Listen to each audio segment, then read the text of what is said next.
Mesdames, Messieurs, bonsoir. Sur ces dernières notes de la Marseillaise qui a retenti ici au Parc des Princes devant à peu près 35 000 spectateurs. Disons que la rencontre commence par un score nul, en tout cas entre les Portugais ici présents et les Français. Ils sont à peu près en nombre égal. Voici la composition de l'équipe du Portugal. Dans les buts, Bento. À l'arrière, numéro 2, Arthur. Numéro 3, Humberto, que vous connaissez bien, qui a été le libéro du Paris Saint-Germain pendant 3 ans. Numéro 4, en stopper, Laranjeira. Numéro 5, Cardozo. En milieu de terrain, numéro 8, Tony. Numéro 6, Celso. Numéro 10, Alves. Devant, numéro 7, Oliveira. Numéro 9, Manuel Fernandez. Numéro 11, Costa. À l'équipe de France, dans les buts, numéro 1, Ré, 2, Janvion. Le numéro 3, c'est Bossis. Numéro 4, Rio. Numéro 5, Lopez. Numéro 6, Sanoun. Numéro 7, Barankeli. Numéro 8, Michel. Numéro 9, Berdol. Et oui, il n'y a pas de numéro 10. Quoique sur votre tableau, on voit Michel numéro 10. Et oui, Platini ne joue pas. Il est remplacé par Giresse, qui portera, je pense, le numéro 13. Le numéro 11, c'est Six. Et le numéro 9, Berdol. Vous voyez d'ailleurs Michel Platini et son hématome contracté hier à l'entraînement dans un choc avec Battiston. L'hématome s'est aggravé beaucoup plus qu'on ne pensait. En tout cas, on n'a pas pu le réduire. Et Platini est donc forfait pour ce match. C'est la grande nouvelle de la soirée dans cette équipe de France qui était déjà décimée, Jean Rénal. Et oui, une équipe de France qui était décimée, car tenez-vous bien, sont blessés Trésor, Battenet, Guillou, Dalger, Rocheteau et maintenant Platini dans un choc avec Battiston. Et vous voyez Michel, le capitaine de l'équipe de France, qui attend le capitaine de l'équipe du Portugal, Humberto, que les Parisiens connaissent bien, alors que l'arbitre est belge, monsieur Poney. Voilà, faisons davantage connaissance avec ce Portugal. Sachez qu'il a été 3e de la Coupe du Monde en 1966 avec le grand Eusebio. Mais le Portugal est éliminé de la Coupe en 1978. Il a été éliminé par la Pologne, mais il a réussi dernièrement un résultat, un partout en Pologne, ce qui prouve quand même la valeur de cette équipe portugaise.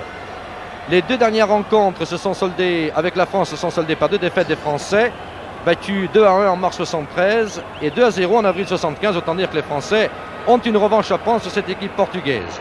Il n'y a pas de joueur de la classe de Zebio. Mais attention à Alves, le numéro 10, il faudra bien le suivre. C'est un petit lutin capable de désorganiser n'importe quelle défense actuelle. Le match est intéressant de par sa situation, bien entendu, à quelques mois de la Coupe du Monde. Et il est intéressant par un autre côté, parce qu'on va voir ce soir des joueurs qu'on n'a pas l'habitude de voir en équipe de France, et je pense particulièrement à Giresse, qui a la lourde tâche de remplacer Platini. Et on va voir aussi une équipe de France privée pratiquement de ses 3 meilleurs joueurs, en l'occurrence Trésor, Platini et Battenet. Le coup d'envoi au Parc des Princes, il y a environ 40 000 personnes, c'est dire que le stade n'est pas comble, comme lors du fameux match contre la Bulgarie. Il y a beaucoup de Portugais, bien entendu, des Portugais qui travaillent en France. Mais il y a quand même 40 000 spectateurs pour ce match, alors que Michel porte bien le numéro 8. C'est lui qui avait la balle, qui cherchait l'avant-centre Berdol. Mais il a trouvé Humberto. Et voyez Berdol, l'avant-centre de l'Olympique de Marseille, qui remplace Bernard Lacombe, qui lui est aujourd'hui remplaçant, mais il entrera peut-être en deuxième mi-temps. Alors que du côté du Portugal, numéro 7, c'est Oliveira, car il y a eu un changement de dernière minute. Oliveira, alors que l'ailier gauche, numéro 11, c'est Costa. Voilà, Humberto, qui a joué au Paris Saint-Germain pendant 2 ans, qui est reparti à Benfica et qui maintenant est capitaine de l'équipe du Portugal. Et oh là là, un fauchage là, par Lopez. Alors que vous remarquerez que le numéro 10 du Portugal, Alves, porte des gants noirs. Il a commencé à porter des gants noirs quand il était junior, en signe de deuil, car son grand-père venait de mourir. Et la talonnade d'Oliveira était jolie, Jean. Coup franc tiré par Alves, celui qu'il faut suivre, l'organisateur de cette équipe. Voilà, Alves qui a fait une déviation ici, qui avait retrouvé Cardozo, mais Janvion. Tranquillement pour André Ray. On relance par Michel. On est curieux de voir à l'œuvre le milieu de terrain français, tout nouvellement créé. Barankeli. Vous savez qu'il y a dans l'ensemble de la sélection 7 Nantais ce soir, en tenant compte des remplaçants. C'est-à-dire si l'on compte aussi Bertrand Demann et Amis, qui sont là présents sur le banc de touche. Sanoun. L'arbitre laisse jouer et ça repart par Alves, l'homme aux gants noirs. Avait retrouvé Oliveira. Il faut suivre particulièrement le numéro 8, possesseur du ballon actuellement, Tony, qui est le poumon de cette équipe portugaise. Tony qui compte 32 sélections, qui est un des plus capés de la sélection nationale du Portugal. Vous avez vu la déviation d'Alves, récupérée par Michel. Gires s'en était emparé, Rio. Didier Six. Et qui a voulu trouver Rio, qui a hésité à déborder lui-même, qui a voulu trouver Rio mais trop avancé. Ce qui permet aux Portugais de repartir par Costa. Qui a trouvé là-bas Tony, l'homme par qui toutes les balles vont passer. Manuel Fernandes avait remis pour Tony. Les Français peuvent repartir. Michel promu ce soir capitaine.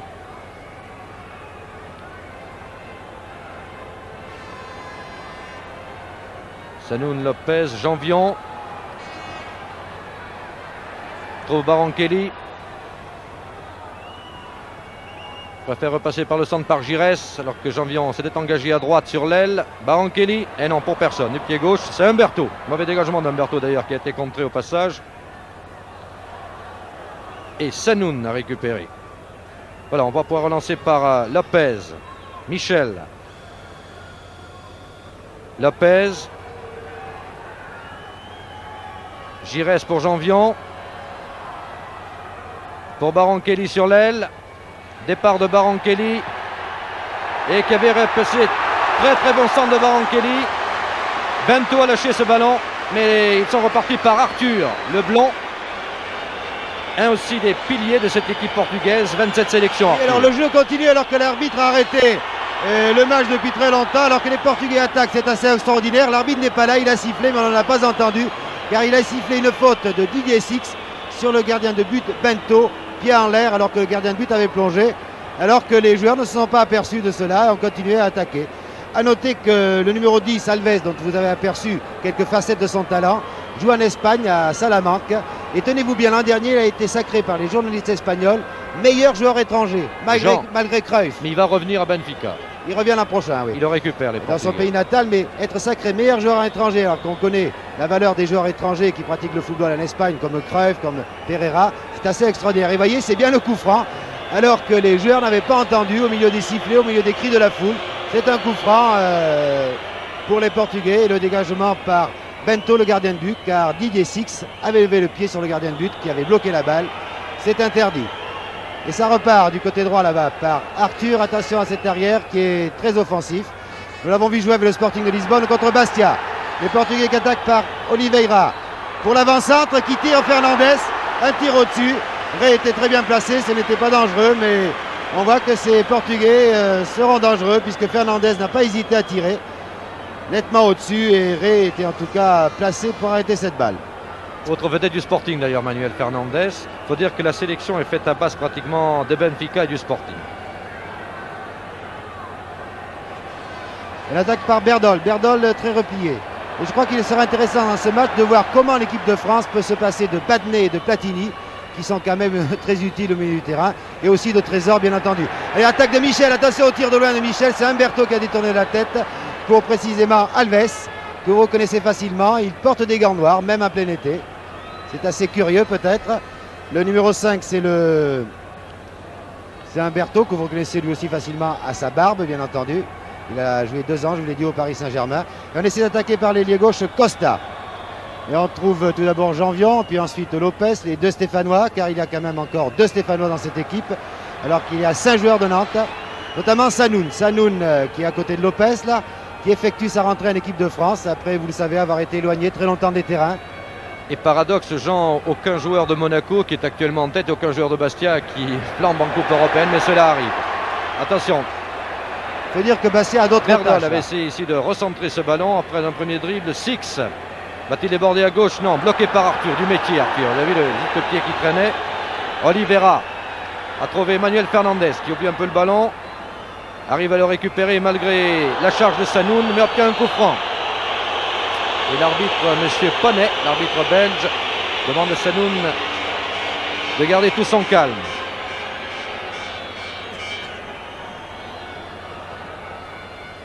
Alves, tranquillement pour Celso.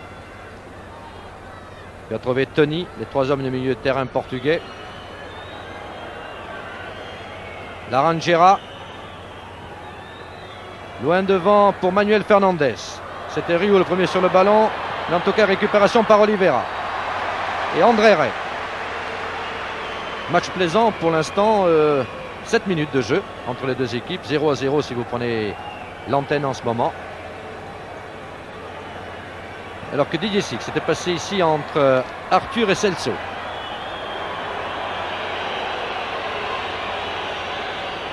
Et que M. Bonnet siffle là-bas. Un coup franc pour l'équipe de France. Sur lequel va Giresse.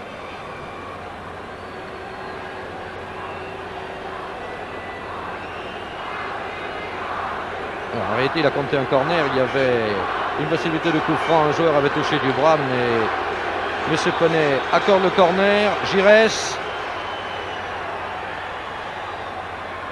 C'est la défense portugaise qui a pu renvoyer.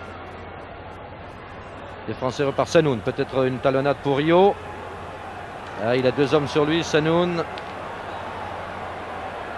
Ça sera difficile. Et puis il est fauché. Voilà, ça c'est le résultat final. C'est Costa, numéro 11, ailier gauche de l'équipe portugaise, très replié, qui a fini par faire un coup franc sur Sanoun. Janvion a venu tirer ce coup franc qui équivaut à un corner.